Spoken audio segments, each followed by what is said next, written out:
म आज हर्क साम्पाङका समर्थक शुभचिन्तक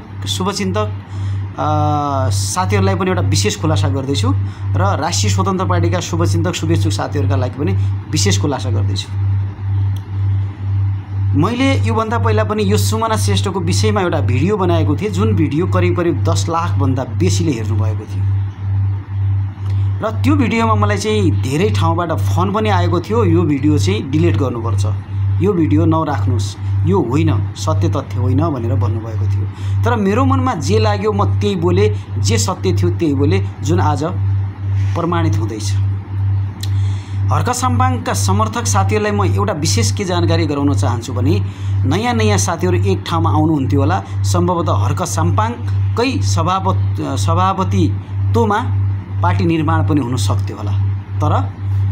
तर मेन कारण यो सुमना श्रेष्ठ नै हो।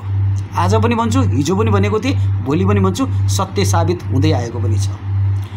फेरि ठिक छ, हर्कजी त मिल्न सक्नु भएन, उहाँ पार्टी खोलिसक्नु भएको थियो। आज बालेन, हर्क, रवि, गोपी जति पनि नयाँ युथहरू बाँकी रहेका युथहरू हुनुहुन्थ्यो, उहाँहरू मिल्ने कुरामा करिब 90% 7% नै लगभग तयारी भइसकेको अवस्था थियो। तर यहाँ आफ्नो राजनीति जोगाउनका निमित्त सुमना श्रेष्ठले खेलेको भूमिकाले गर्दा आज नयाँ दलहरू, नयाँ साथीहरू पनि आपसमा मिल्न सक्ने अवस्था रहेन। यसको मुख्य एउटै कारण हो सुमना श्रेष्ठ। सुमना श्रेष्ठ ज्यूलाई जसरी तपाईले आज यो पार्टी छोडेर जानुभयो, त्यो ठुलो कुरा हाम्रो लागि कुनै पनि थिएन। तपाई जस्ता हजारौं युवा, हजारौं साथीहरू आउनु भएको छ, त्यसका लागि कुनै पनि तपाई हामीलाई एक पैसाको एक रत्तीको पनि तनाव थिएन। तर तपाईले चाहिँ तपाई त एउटा, अब यो भन्नै पर्छ मैले, तपाई त एउटा विदेशी नागरिक न हो, भोलि तपाई त विदेश जान सक्नुहुन्छ, देश छोड्न सक्नुहुन्छ।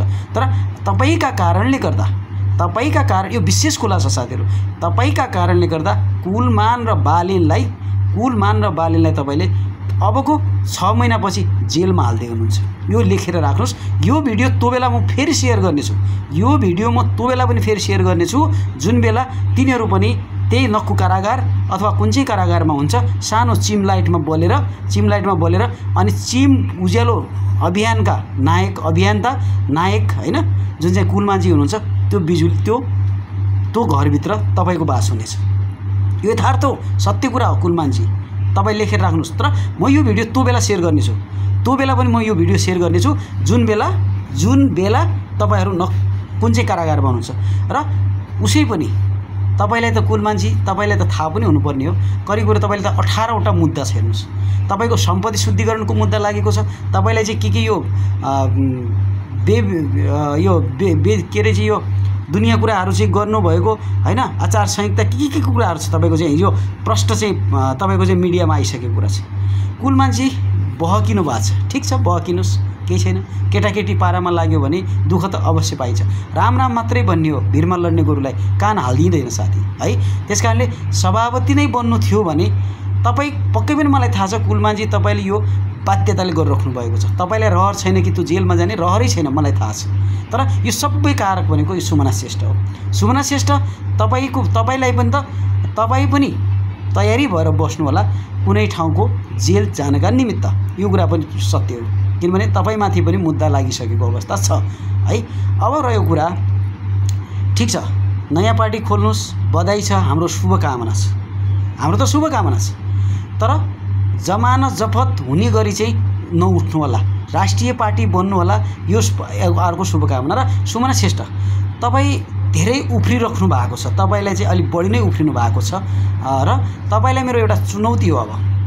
अब पार्टी अलग भइसके पछाडि त लड्नै पर्छ, हेर्नुहोस्, भन्नै पर्छ हैन। हिजो तपाईले राम्रा गरेको कामलाई सलाम छ, जहिले पनि सल्युट हुन्छ।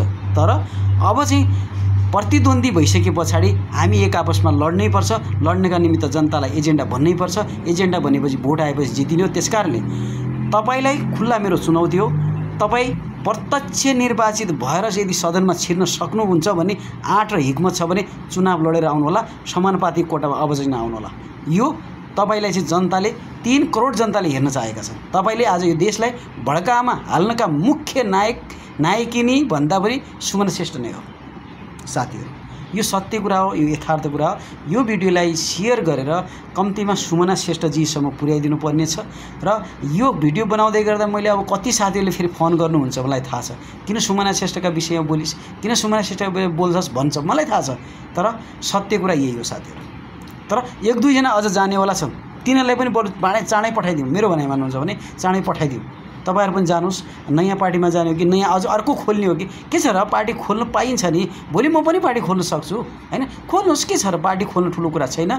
तर तपाईहरु नयाँलाई जेल, नयाँ आफू जेल जाने कि पुरानालाई जेल हान्ने भन्ने विषयमा तपाईको हातमा थियो। तर मलाई लाग्छ तपाई आफै जाने बाटो रोज्दै हुनुहुन्छ। यसका लागि शुभकामना छ। हस्त, धन्यवाद।